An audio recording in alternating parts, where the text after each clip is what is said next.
Hey, coaches, it's Coach Matt Dennis here. Thank you for joining me for our Fast Break Friday. I'm going to hit up some concepts about how to get better at coaching, at leadership, and kind of maybe the intangibles that you don't normally pay attention to, but they're the things that come back to nag us. That's what these Fast Break Fridays are for. So there are things like, how do we communicate better? How do we deal with parents and administrators? How do we get our players to play harder? How do we make our players more comfortable in communicating with us? So all of these things that make a great team great, and coaches who are successful certainly do them, but they're not always the things that we look at when we go to a coaching clinic, or we watch a video, or we purchase something where we're going to learn about skill development. Now, we'll certainly hit on some skill development things here, but that is not going to be the bulk of what we do. We'll touch on those as needed, but we're really going to be better leaders, better communicators, better coaches in Fast Break Friday. All right, so thank you for joining me, for watching this. But we're going to go over, I broke it down kind of, what do we do pre-practice? What are we going to do in practice? And then how do we end practice to make ourselves a better coach, to make ourselves a better leader? So I'll go through a whole bunch of ideas here, show you a couple of resources inside the coaching lab that you can utilize. So if you're not a member of the coaching lab, I encourage you to go over to coachmattdennis.com and you can check it out. You'll find tons of X's and O's stuff in there, but you're going to find a lot of the things that we're talking about here as well to help you save time. So go over there and check it out, coaching lab at coachmattdennis.com. All right, before practice, what do we do? How do we get our players? How do we know if our players are ready to practice, if they're ready to go and get better? I mean, that's what this conversation is all about, is are our players getting better when we step on the floor? Well, pre-practice is a time that a lot of coaches use. I actually heard a coach talk just last week about it, and he said that you should have the same preparation for practice as you do a game. Now, I get what he's saying, and I disagree a little bit with him, because practice isn't a game. Games are easier to get hyped up for. Games are easier to focus on because you got a crowd, you've been working, you've been anticipating this, but you should have a pre-practice routine. That part I do agree with. But is it exactly the same? He talked about using 20 minutes to prepare yourself mentally and physically for your game and for your practice. And I don't think players do that, but I think as coaches, we can guide them into the preparation. So for example, what I do is I do teach my players how to have a pre-practice routine, and I teach them how to have a pre-game routine. But pre-practice, we spend 20 minutes in a team room together, and I direct where their focus is going to be. So are we working on not turning the ball over, running our lanes harder, getting better shots? That's directed by me as the coach. I'm getting them to focus on that. Now, they have notebooks that they're taking notes in. They have a folder in case I hand out any sheets, that kind of thing, to help them focus on what we're doing. I try to make it short and sweet. Sometimes it's team building. Maybe our communication has to get better, or we just need something to create some fun and energy on our team. I'm directing that focus. Now, in a game, it's a little bit different. Players go in at halftime of the JV game. They start to prepare themselves mentally. I've had players who like to meditate. I've had players who like to stretch. I've had players who like to listen to music. Everybody is a little bit different, but they have a third and almost all the fourth quarter to prepare themselves mentally. Practice, we don't always have that. Depending on when you practice, you may not be able to get into the gym or into the locker room, but pre-practice meetings are set up by me, and I give the emphasis. That emphasis is carried over to the court. So if we're doing turnovers, then when we focus on that in our pre-practice video or in our discussion or whatever it is, we're going to do that when we get on the court as well. So that's how we like to start things. One question you can ask, and I'm big on asking questions. I think leaders ask questions a lot. Ask your players. Make it anonymous if you want. Hey, on a sheet of paper, I need you to write down one thing you need to work on in your game.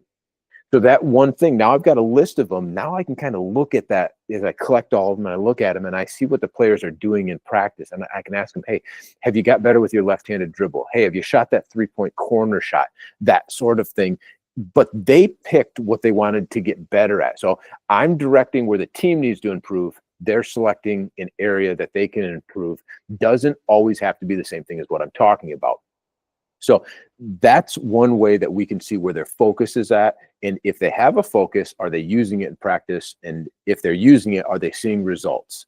The other thing we can do with that information is make sure to incorporate those types of things into future practices because we know what the players want. All right, so that pre-practice time, yes, we're directing it, but players can certainly give input. And that's one example of how you would do that. Now, in practice, there's some things that you probably already do, Coach, and not to say that nobody does these, but I want to hit on all of the big things that make it known whether or not our players are able to get better. All right, first thing is use the clock. If you're not using the clock, use the clock. If you have a manager, if you have a hurt player, my kids come in and you do it sometimes. However you can, try to utilize that clock. Now, I do it by myself sometimes if I don't have anybody else in the gym with me. It does make it a little bit harder, but if you've got a second person or a third person in there, utilize that clock. You need to time the drills. Players will respond better. They'll go harder. They'll go longer if they know the time of the drill. Give them a goal. Set a limit for things. So time is one way to do that. Go to a certain score. We're trying to create so many turnovers. We're trying to get so many post touches. Again, if you have an assistant that can help keep track of some of this, you don't have to do it all yourself. You can be watching the scrimmage and coaching as you go, where somebody else is keeping track of those certain goals that you have. But create goals. Breaks, time them. I give my guys 60 seconds to get a water break, not because I'm trying to be mean, but I need them to get there and get back because we only have so much time. They do it faster. If I don't time it, you can kind of watch my watch and look at the clock, and sure enough, 2, 3, 4 minutes till the last guy trickles in. If I say 60 seconds, I put it on the timer and I hit start, boom, they're back in 60 seconds and we're ready to go. So it's a way to give urgency to what you're doing and importance, and the players follow along with that. All right, so make sure that we're measuring things is the next thing. So we've got the clock set up. Now let's measure. So we're going to measure the number of reps we put up, the number of shots made that we have. We're going to measure the score in something. So I'm going to show you some resources here in just a second that you can utilize for that. But have a clipboard, have your players' names on it with the number of shots maybe that they're going to be taking. If we're recording makes, that you're going to shoot 20 3-pointers. All right. I'm going to go ahead and I'm going to record, how many makes they shot out of that 20, or you're going to shoot for 2 minutes. How many did you make in 2 minutes? Record those and then keep track of it so your players can see it. Now, let's go ahead and let's jump over here real quick into our leaderboard.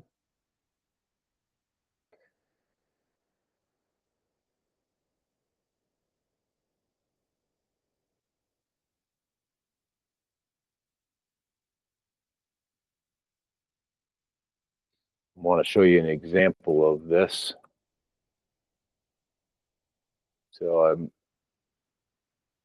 working without a net here, meaning that we'll see. Hopefully the internet agrees with me and we'll get to everything quickly here. But we're going to pull this up.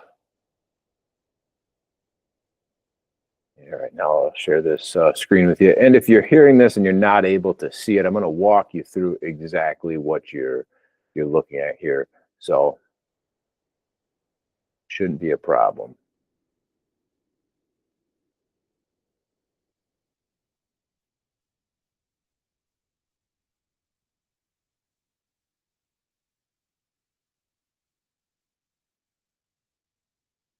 All right, here we go.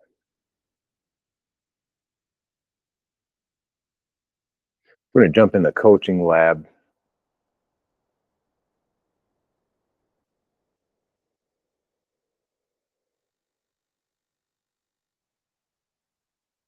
Try this one more time here.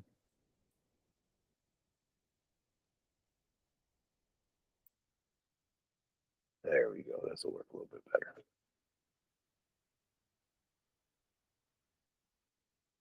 I'll take you to the home page in case you haven't been here before, kind of familiarize yourself with what's going on. But here's CoachMattDennis.com. Up at the top, you can see the login button. If you're not a member, select that Become a Member Today button. Become a member. You can access these resources. But we're going to go to login here.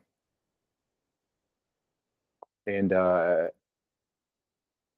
as I log in, you're going to get into kind of the members area of things, and you'll see that all of the resources that you have access to inside this coaching lab.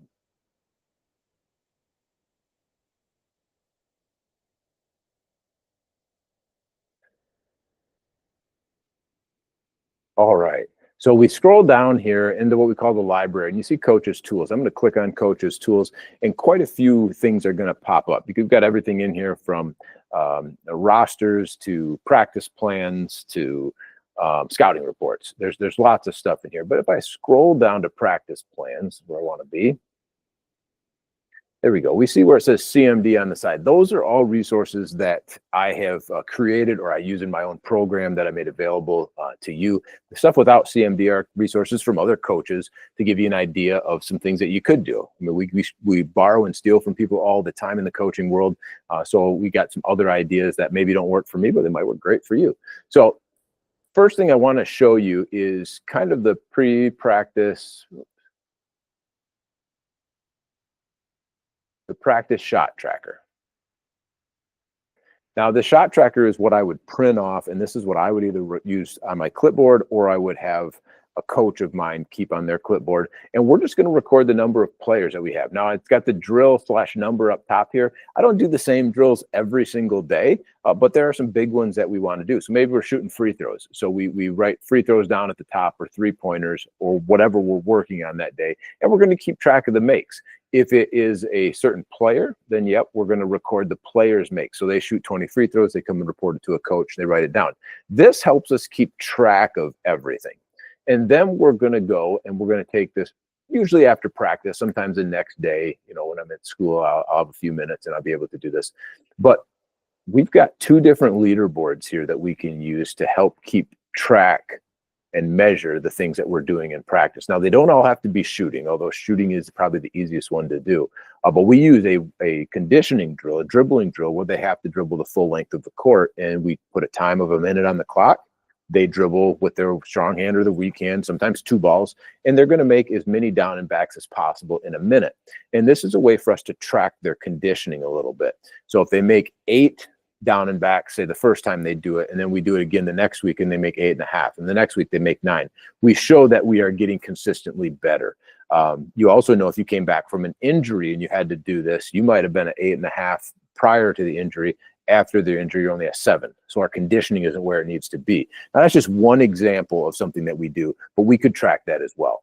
All right, so what we're going to do here is we'll put all the players' numbers down the left-hand side, and then we see up at the top in the tan marks here, that is where the number of attempts we have in that practice. So if we only had 10 attempts in practice, we just put a 10 in there, and then we're going to go ahead and we're going to put the number of makes for each player. Now, I've got a lot of attempts in here, and we can see got the total attempts here, and I've got the total of makes, and it comes out to, you know, where they're at kind of in the pecking order. Now, if your numbers move up and down, so let's say we change this guy to something else here.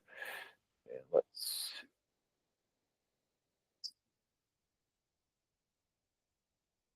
because I'm only in view only, it's not going to let me do it right now. But we change numbers, and they'll get kind of messed up here in terms of their rank. All we have to do is go ahead and select the entire selection here. We go up to data, and we're going to sort it, and then we're going to sort it by U, the column U there, and it's going to put it in the right order for us. So we do have to do a little bit of sorting. There's a video attached to this as well that explains all of that. But it goes from what we did in practice, and we're going to go over and make a leaderboard. Now, this is one that we would use for if I wanted the information. I'm probably not handing this out to the players because if it has all these attempts in there, the sheet's going to get kind of big. And no, I don't necessarily need all of that information. So there is one that we would hand out to our players, though. I'll show you that one next here.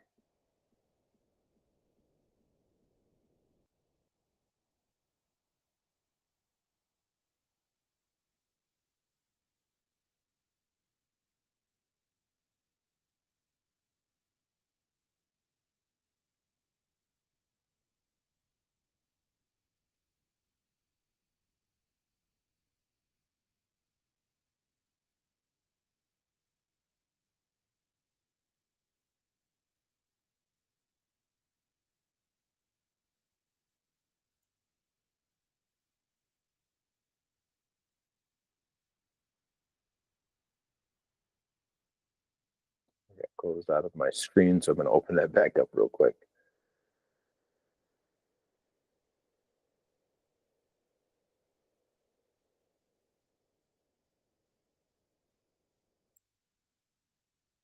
All right, let's scroll back down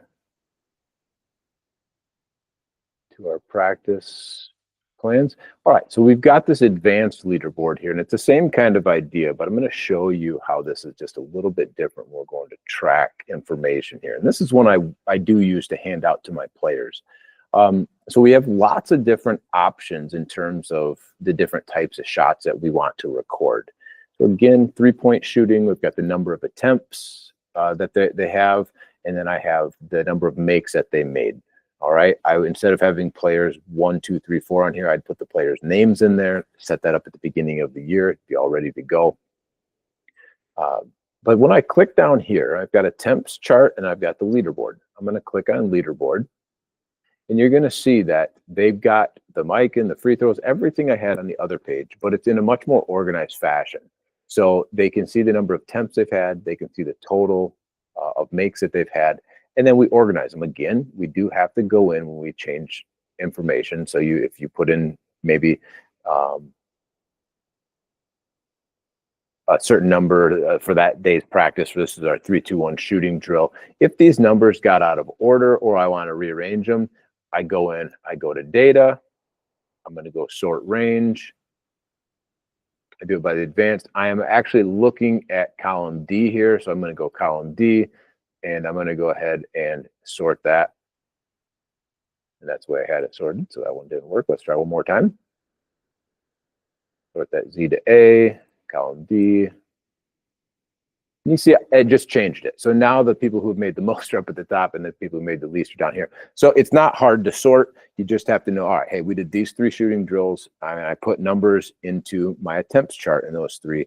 When I go to the leaderboard, I want to sort them because your players want to know who's in the lead, who's first, second, third. They don't want to have to be looking at their number and trying to compare it to people's numbers who are out of order.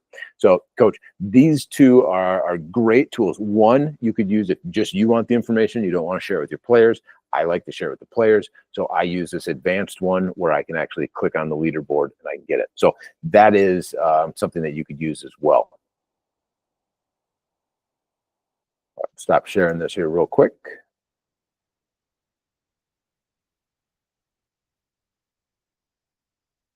So a couple of other things that we want to make sure that we're doing to make sure our players are getting better is we want to basically start our drills in the beginning on air. So we do them on air, then we're going to add a defense, then we're going to go to a small-sided game, then we're going to go to a 3-on-3, 4-on-4, and finally a scrimmage setting. Now, eventually, once the players get the skill, you remove the on air, and you might even remove the with defense, and you're going to go right into the small-sided game or playing 3-on-3, 4-on-4. And depending on the level you're at. If you're a middle school coach, you keep the skill there because they're learning that skill, and we come and revisit it. We give them some prompts as to what they should do. So let's say we're working on dribbling. We're getting them warmed up with some 2-ball dribbling. Now, 2-ball dribbling helps with that weak hand. So we like to do that on air. Then we give them a little bit of a 2-ball dribbling with a little bit of defensive pressure. Not a lot because they've got 2 balls. All right. Maybe we're going to do the drill where they're going to play tag, all right, with 2 balls. So they're dribbling around trying to tag each other. That right there is helping them improve the skill, and we want that. But it does not relate to a game a lot. So now we're going to take the dribbling and we're going to play a small-sided game with a goal of scoring, with a goal of creating an advantage. And then we're going to go to 3-on-3, 4-on-4, 5-on-5, where the dribble starts the action. So we're building on top of it. Now, once they get proficient in using both hands, we cut out the on-air, maybe we cut out the game, or we use it as a warm-up, but then we go right into our small-sided games and our dribbling to create advantage in a 3-on-3 and 4-on-4 setting.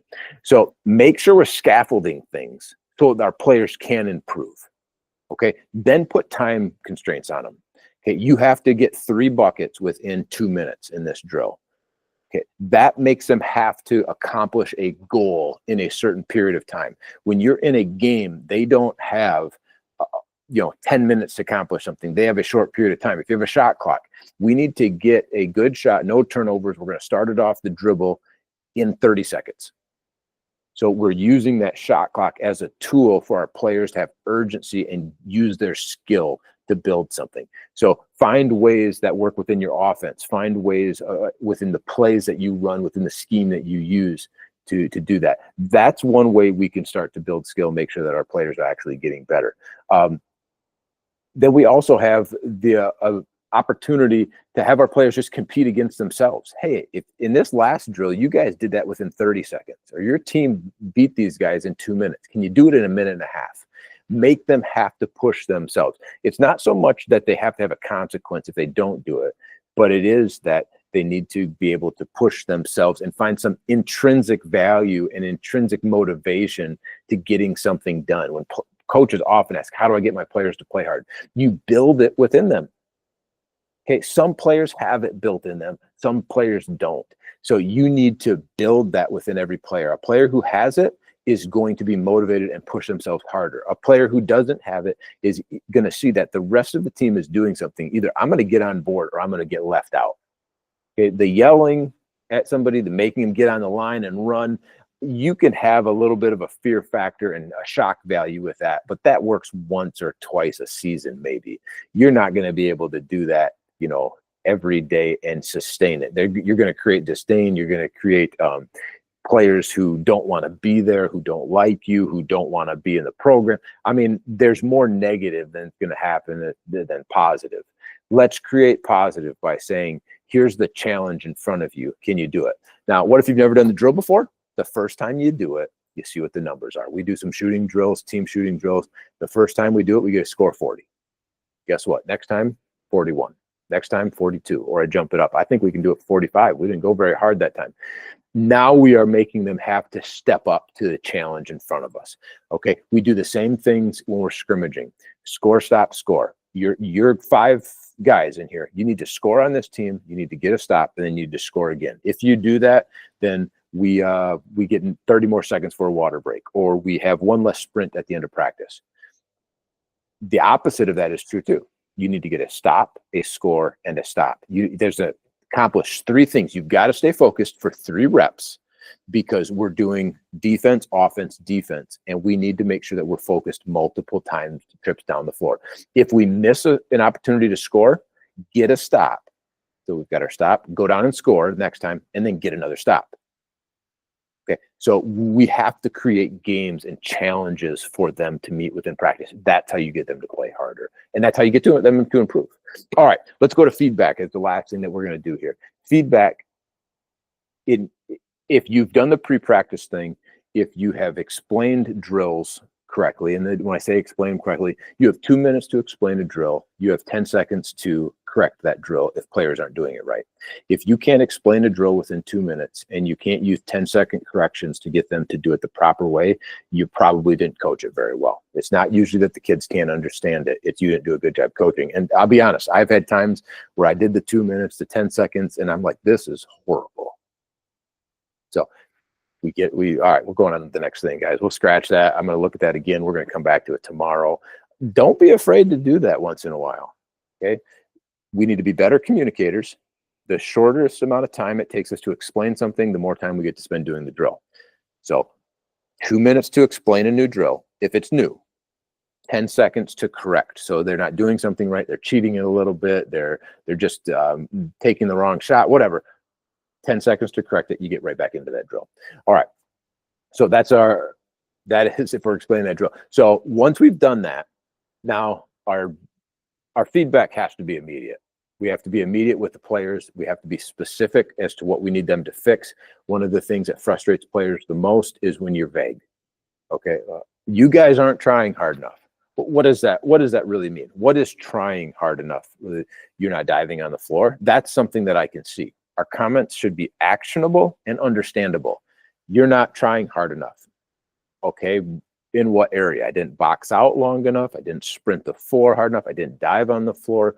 I need an action that I can follow. If you give your players actionable instructions to follow and they don't follow them, you know because you gave them an action. If you gave them an action and they follow it, you'll know because you gave them that action. So actionable and understandable. All right. I need you to sprint down there harder. Well, where's there? I know it. Okay, you need me to sprint the floor harder. Down there to the block, to the corner, to the free throw line, that's not understandable. While your direction was, you didn't explain it well enough where they understood where they should be sprinting to. I need you to sprint to the corner faster. That is very specific, actionable, and understandable. So we need to make sure that we're immediate, we're specific, being actionable and understandable. And that's the same goes with our timeouts. You get a timeout, actionable, understandable. Kid comes out of a game, actionable, understandable. This is what you can correct. Or actionable, understandable. This is what you did well. You need to be specific with what you're doing. Don't be vague, and don't be kind of condescending or making a joke all the time about it. Players want to know, how do I get better? They want to please you, but you have to give them some direction how to do that. All right. Last thing is, how do we end practice? Ending practice, I like to end it. What did we do today to get better? I need 3 guys to tell me what we did better. They tell us what we improved on. I need 3 guys to tell me how you personally got better. We get 3 more. Start with getting them some interaction. Okay. Asking them a question. It can be team, it can be personal, like individual. And then what do we still need to work on? What didn't we do a good job in today? Listen to your players. They know if they're uncomfortable in a certain offensive set. They know if they failed at something. You've got to build this and condition this into your communication strategy and into your program. But once it becomes part of your culture, players don't mind speaking up and saying, I was wrong. This goes back to if you can't do it in 2 minutes and then correct it in 10 seconds, you didn't do a good job coaching it and explaining it. Well, your players see you take responsibility and say, guys, we're going to scratch this. I didn't do a very good job. Guess what? When you say, what can we do better? You've just modeled to them how to still be respectable, to say, I don't have all the answers. I screw up sometimes, but we're moving forward. And that's exactly what we're asking them to do at the end of practice. So summarize this whole thing, Coach. Make sure that we're using the clock in practice. Make sure that we're being precise, specific with what we're asking them to do, our feedback that we're giving them. Give them goals, scaffold things. So we're starting with basic skills and working our way up to scrimmaging, focusing in that skill area, ending practice with questions where these players can be vulnerable but honest with us. All right. This all starts with you, Coach, and how you communicate. So hopefully today you took some action. How do you know if your players are getting better? Well, you'll know because you're going to see the numbers going up and what you're tracking. You're going to see how they're communicating with you, what they're saying, what their body language is saying. And overall, we're just going to see a better, more intense, more focused practice because we know what we're doing now. So, Coach, I hope you took a few things out of this. Again, Coaching Labs over at CoachMattDennis.com. That's where you can get the leaderboard and the shot tracker stuff. So, hope you take advantage of that. All right. See ya.